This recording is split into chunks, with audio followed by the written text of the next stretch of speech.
ಎಲ್ಲ ನನ್ನ ಪ್ರೀತಿಯ ಬಂಧುಗಳಿಗೆ ನಮಸ್ಕಾರ. ಇವತ್ತಿನ ಟಾಪಿಕ್ ಏನೆಂದರೆ, ಜೀವನದಲ್ಲಿ ಮೂವರು ವ್ಯಕ್ತಿಗಳಲ್ಲಿ ಎಂದಿಗೂ ಸಹಾಯ ಕೇಳಬೇಡಿ ಎಂದಿದ್ದಾರೆ ಚಾಣಕ್ಯರು.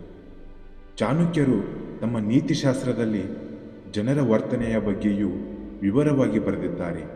ನಾವು ಯಾವ ರೀತಿ ಕೆಲಸಗಳನ್ನು ಮಾಡಿದರೆ ಉತ್ತಮ, ಯಾವ ರೀತಿ ಕೆಲಸಗಳನ್ನು ಮಾಡಬಾರದು ಎಂಬ ವಿವರವು ಈ ನೀತಿಶಾಸ್ತ್ರದಲ್ಲಿದೆ. ಅಲ್ಲದೆ ಅದು ಈ ಕಾಲಕ್ಕೂ ಅನ್ವಯವಾಗುತ್ತದೆ. ಚಾಣಕ್ಯರು ರಾಜಕೀಯದ ಹೊರತಾಗಿಯೂ ಸಮಾಜದ ಹಲವು ವಿಷಯಗಳಲ್ಲಿ ಅಪಾರವಾದ ಜ್ಞಾನ ಮತ್ತು ಅನುಭವವನ್ನು ಹೊಂದಿದವರು.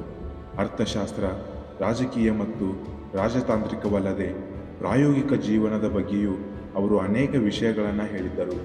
ಇಂದಿಗೂ ಅವರ ಮಾತುಗಳು ಮತ್ತು ತತ್ವಗಳು ಮನುಷ್ಯನಿಗೆ ಕಷ್ಟದ ಸಮಯದಲ್ಲಿ ತುಂಬ ಸಹಾಯಕವಾಗಿವೆ. ಚಾಣಕ್ಯನ ನೀತಿಯನ್ನು ಸರಿಯಾಗಿ ಪಾಲಿಸಿದರೆ ಜೀವನದಲ್ಲಿ ನಿರಾಸೆ ಪಡುವ ಅಗತ್ಯವಿಲ್ಲ. ಚಾಣಕ್ಯ ಸೂತ್ರದ ಪ್ರಕಾರ ಒಬ್ಬ ವ್ಯಕ್ತಿಯು ಇತರರನ್ನು ಸರಿಯಾಗಿ ನಿರ್ಣಯಿಸುವ ಸಾಮರ್ಥ್ಯವನ್ನು ಹೊಂದಿದ್ದರೆ ಅವನು ಜೀವನದಲ್ಲಿ ಎಂದಿಗೂ ಸೋಲುವುದಿಲ್ಲ. ನಮ್ಮ ಸುತ್ತಮುತ್ತಲಿನ ಜನರು ಹಾವು ಮತ್ತು ಚೇಳುಗಳಿಗಿಂತ ಹೆಚ್ಚು ಅಪಾಯಕಾರಿ. ಹಾಗಾಗಿ ಅಂಥವರನ್ನು ಗುರುತಿಸಿ ಅವರಿಂದ ದೂರ ಉಳಿಯುವ ಸಾಮರ್ಥ್ಯ ನಮ್ಮಲ್ಲಿರಬೇಕು. ಅಲ್ಲದೆ ಜೀವನದಲ್ಲಿ ಅಂತಹ ಜನರ ಸಹಾಯವನ್ನು ಎಂದಿಗೂ ತೆಗೆದುಕೊಳ್ಳಬಾರದು ಎಂದು ಚಾಣಕ್ಯ ಹೇಳುತ್ತಾರೆ. ಮೊದಲನೆಯದು ಸ್ವಾರ್ಥಿಗಳು. ಚಾಣಕ್ಯರ ನೀತಿಶಾಸ್ತ್ರದ ಪ್ರಕಾರ ಕುರುಡನಾಗಿ ಹುಟ್ಟಿದ ವ್ಯಕ್ತಿ ಹೇಗೆ ಏನನ್ನು ಕಾಣಲು ಸಾಧ್ಯವಿಲ್ಲವೋ ಅಂತೆಯೇ ಕಾಮ, ಕ್ರೋಧ ಮತ್ತು ಅಮಲು ತುಂಬಿದ ವ್ಯಕ್ತಿಗೆ ಅದನ್ನು ಬಿಟ್ಟು ಬೇರೇನೂ ಕಾಣಿಸುವುದಿಲ್ಲ. ಅದೇ ಸಮಯದಲ್ಲಿ ಸ್ವಾರ್ಥಿಗಳು ಯಾರಿಗೆ ಸಹಾಯ ಮಾಡುವುದಿಲ್ಲ. ಅವರೆಲ್ಲರೂ ಸಮಾನರು. ಅದಕ್ಕಾಗಿಯೇ ಒಬ್ಬ ಸ್ವಾರ್ಥಿ ವ್ಯಕ್ತಿಯೊಂದಿಗೆ ಸ್ನೇಹ ಅಥವಾ ಸಹಾಯವನ್ನು ಪಡೆಯಬಾರದು. ಸ್ವಾರ್ಥಿಗಳನ್ನು ಅಪ್ಪಿತಪ್ಪಿಯೂ ನಂಬಬಾರದು ಎಂದು ಆಚಾರ್ಯ ಚಾಣಕ್ಯರು ಹೇಳಿದ್ದಾರೆ.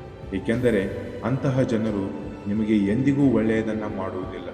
ಅವರು ನಿಮಗೆ ಸಹಾಯ ಮಾಡಿದರೂ ಆ ಸಹಾಯದಲ್ಲೂ ತೊಂದರೆ ಇರುತ್ತದೆ. ಚಾಣಕ್ಯನ ಪ್ರಕಾರ ಶತ್ರುಗಳು ಎದುರಿನಿಂದ ದಾಳಿ ಮಾಡುತ್ತಾರೆ. ನಾವು ಅವರ ದಾಳಿಯನ್ನು ಎಚ್ಚರಿಕೆಯಿಂದ ಎದುರಿಸಬಹುದು. ಆದರೆ ಸ್ವಾರ್ಥ ತುಂಬಿದ ಕೆಟ್ಟ ಜನರು ಹಿಂದಿನಿಂದ ದಾಳಿ ಮಾಡುತ್ತಾರೆ. ಅಂಥವರನ್ನು ಎಂದಿಗೂ ನಂಬಬೇಡಿ. ಎರಡನೆಯದು ಅತಿ ಕೋಪ ಹೊಂದಿರುವವರು. ಆಚಾರ್ಯ ಚಾಣಕ್ಯನ ಪ್ರಕಾರ ಕ್ರೂರ ಸ್ವಭಾವದ ವ್ಯಕ್ತಿಯಿಂದ ಯಾವಾಗಲೂ ದೂರವಿರಬೇಕು. ಏಕೆಂದರೆ ಕೋಪವೇ ಮನುಷ್ಯನ ಮುಖ್ಯ ಶತ್ರು. ಕೋಪಗೊಂಡಾಗ ಯೋಚಿಸುವ ಮತ್ತು ಅರ್ಥ ಮಾಡಿಕೊಳ್ಳುವ ಸಾಮರ್ಥ್ಯ ದುರ್ಬಲಗೊಳ್ಳುತ್ತದೆ. ಕೋಪಗೊಳ್ಳುವುದು ತನಗೆ ಮತ್ತು ಇತರರಿಗೆ ಹಾನಿ ಮಾಡುತ್ತದೆ. ಕೋಪಗೊಂಡ ವ್ಯಕ್ತಿಗೆ ಒಳ್ಳೆಯದು ಮತ್ತು ಕೆಟ್ಟದ್ದು ತಿಳಿದಿರುವುದಿಲ್ಲ. ಅವನು ತನ್ನ ಸಂತೋಷದ ಬಗ್ಗೆ ಮಾತ್ರ ಯೋಚಿಸುತ್ತಾನೆ.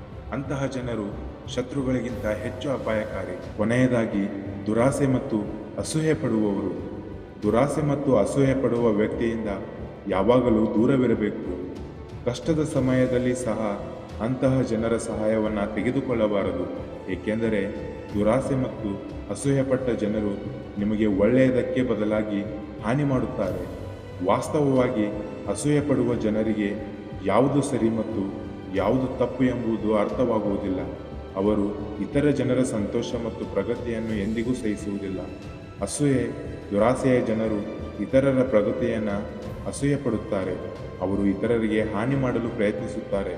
ಅಂತಹ ಜನರಿಂದ ನೀವು ಸಹಾಯ ಪಡೆದರೆ ನಿಮಗೆ ಒಂದಲ್ಲ ಒಂದು ದಿನ ಕೆಟ್ಟದ್ದು ಸಂಭವಿಸಬಹುದು ಎಂದು ಚಾಣಕ್ಯರು ಹೇಳುತ್ತಾರೆ. ಚಾಣಕ್ಯ ಹೇಳಿರುವ ಈ ಮಾತುಗಳಿಂದ ನೀವು ನಿಮ್ಮ ಜೀವನದಲ್ಲಿ ಅಳವಡಿಸಿಕೊಂಡರೆ ನಿಮ್ಮ ಜೀವನ ಬದಲಾಗಬಹುದು. ಈ ವಿಡಿಯೋ ನಿಮಗೆ ಇಷ್ಟವಾಗಿದ್ದರೆ ನಮ್ಮ ಯೂತ್ ಮೋಟಿವೇಶನ್ಸ್ ಕನ್ನಡ ಚಾನೆಲನ್ನು ಲೈಕ್ ಮಾಡಿ, ಸಬ್ಸ್ಕ್ರೈಬ್ ಮಾಡಿ ಹಾಗೂ ಬೆಲ್ ಐಕಾನ್ ಮೇಲೆ ಕ್ಲಿಕ್ ಮಾಡಿ. ಧನ್ಯವಾದಗಳು. ಜೈ ಹಿಂದ್, ಜೈ ಕರ್ನಾಟಕ ಮಾತೆ. ನಾನು ನಿಮ್ಮ ಅಕ್ಷಯ್, ಸೈನಿಂಗ್ ಆಫ್.